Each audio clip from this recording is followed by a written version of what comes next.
지금까지 설명을 들어봤을 때 임플란트에서 가장 중요한 것은 잇몸뼈라고 생각이 드는데요. 잇몸뼈가 약할 경우에는 임플란트 치아를 심기 전에 뼈 이식부터 진행해야 된다라고 알고 있습니다. 정확히 어떤 경우에 뼈 이식이 필요한가요? 예, 그래서 임플란트 성공 여부는 잇몸과 잇몸뼈 상태에 따라서 좌우된다고 할 수가 있습니다. 네. 그래서 임플란트 시술을 위해서는 뼈 이식술을 보통 하기도 하는데요. 구강 내 상태가 안 좋을 경우에 특히 빼야 할 치아에 치주병으로 염증이 아주 있거나 뭐 고름 주머니가 있다면 이를 뺄 때 잇몸의 흡수를 최소화하기 위해서 뼈 이식을 하는 경우도 있습니다. 그리고 발치한 지 또 오래되어서 치조골이 많이 흡수가 되고 임플란트를 심기에 잇몸뼈가 부족한 경우 뭐 길이가 짧다든지 폭이 좁다든지 이런 경우에 임플란트를 식립하는 것과 동시에 뼈 이식을 하기도 하는데요. 가장 흔한 경우에는 위턱에 잇몸뼈가 부족해서 상악동이라고 코 옆에 뼈 쪽에 공기 주머니 같은 게 있는데 그쪽을 뼈 이식을 통해서 임플란트를 동시에 하는 경우가 많이 있습니다.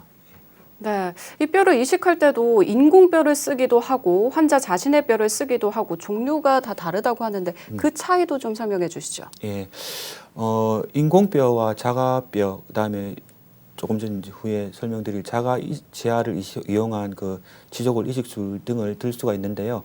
임플란트 사용할 때 뼈의 종류는 일반적으로 많이 사용하는 인공뼈와 자신의 치아를 특수 처리를 해서 자가치아 뼈를 만들어서 이렇게 하는 그 두 가지 종류로 또 나눌 수가 있겠습니다.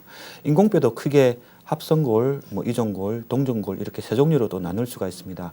합성골은 인공적으로 만들어낸 합성뼈로 가장 흔하게 사용되는 인공뼈의 한 종류인데요. 가격이 저렴하고 또 쉽게 구할 수 있는 장점이 있지만 이 저자갑에 약하다는 그런 단점도 있을 수 있습니다. 또한 이종골은 동물들을 이용해서 특히 소나 말 등 다른 종에서 얻어낸 뼈를 가지고 만드는데요. 유지력은 좋지만 아무래도 사람의 몸에 자연스럽게 또 흡수가 되지 않고 또한 세균이나 바이러스 등의 그러한 전염 등의 문제가 또 있을 수 있습니다. 동종골은 다른 사람의 뼈로 이제 치유 능력은 뛰어나지만 이쪽은 마찬가지로 세균에 의한 감염이라든지 바이러스 전염 이런 또 문제점들이 있을 수 있습니다. 네. 그래서 그런 단점들을 좀 회복하고자 자가치아를 이용한 치조골 뼈를 만들어서 자기 치아를 그러니까 가공을 해서 자기 뼈로 본인의 치아를 직접 이용을 하기 때문에 몸에 이럴 경우에는 면역 반응이라든지 이런 것들이 일어나지 않습니다. 그래서 치유 능력이 훨씬 뛰어나며 또한 감염이나 전염 등의 위험성을 또 낮출 수가 있습니다.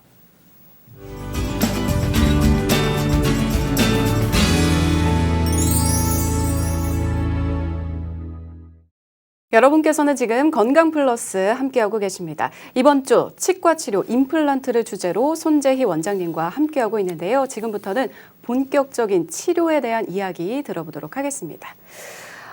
이 임플란트 치료라고 하면 가장 걱정되는 부분이 치료 기간이 오래 걸린다는 점입니다. 이 부분 때문에 치료를 꺼리는 분들도 상당히 많거든요. 원장님, 정말로 치료 기간이 오래 걸리는 건가요?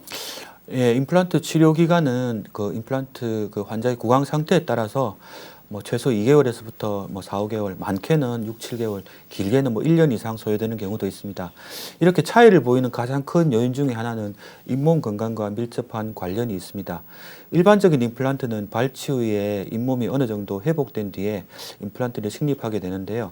진단 결과 잇몸 건강이 양호하다고 판단이 된다면 발치 후에 바로 임플란트를 식립이 가능합니다. 반대로 진단 결과 잇몸뼈가 손상이 심한 경우라고 판단될 경우에는 무리하게 임플란트를 식립하게 되면 제대로 인공 매식체 즉 임플란트가 교정될 수 없기 때문에 손상된 잇몸뼈에 뼈 이식제를 이식을 해서 임플란트 식립을 가능한 잇몸뼈 상태를 만들어주는 부가적인 임플란트 치료 기간이 또 소요될 수밖에 없습니다. 네, 그렇군요. 잇몸 상태에 따라서는 치조골을 이식해야 한다라고 하셨는데 이 치조골 이식이 필요한 경우는 그럼 어떤 경우인가요? 첫 번째 치주 질환으로 인해서 치아를 상실한 경우에 되겠고요. 두 번째 치아를 상실한 후에 오랜 기간이 지난 경우, 그래서 이제 치조골이 흡수가 되어서 임플란트를 심을 때 길이나 폭이 많이 좁아진 경우입니다. 네. 세 번째는 발치에 또한 즉시 임플란트를 식립할 경우에 임플란트와 발치를 하고 난 그 치조골 사이에 공간이 많이 생길 경우에 그런 경우에 그 공간을 메워주기 위해서 또한 치조골 이식술을 해야 될 경우도 있습니다.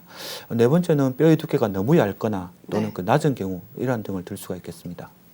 네, 결국에는 잇몸뼈가 좀 괜찮은 상태여야지 치료 기간도 줄어드는 건데 보통 잇몸뼈가 건강하지 못한 경우를 잇몸뼈가 녹았다라고 표현을 하더라고요.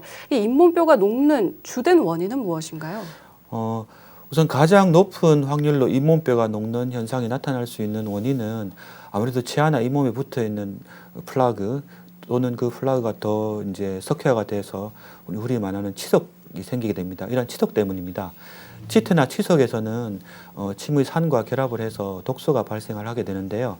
처음에는 뭐 단순히 붓기만 나타나지만 이런 것들이 반복적으로 이제 생기다 보면 계속되는 자극으로 인해서 출혈이 생기고 그다음에 치조골 쪽에서 염증 반응을 일으켜서 치조골이 이제 녹게 됩니다.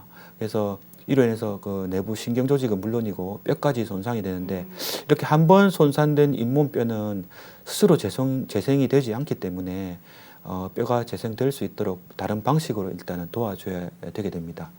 잇몸뼈가 이게 연쇄적으로 녹게 되면 주변의 잇몸뼈도 우리 몸에 흡수가 되면서 전체적인 얼굴 모양도 변형이 될 수도 있습니다. 그래서 잇몸뼈가 임플란트를 튼튼하게 지지해 줘야 하는데 이게 뭐 녹아내리거나 소실될 경우에 지지를 해주지 못해서 심어놓은 또 나중에 잇몸뼈도 임플란트도 뭐 지대주가 뭐 흔들리거나 아예 뭐 탈락해버리는 그런 부작용도 올 수가 있습니다. 네.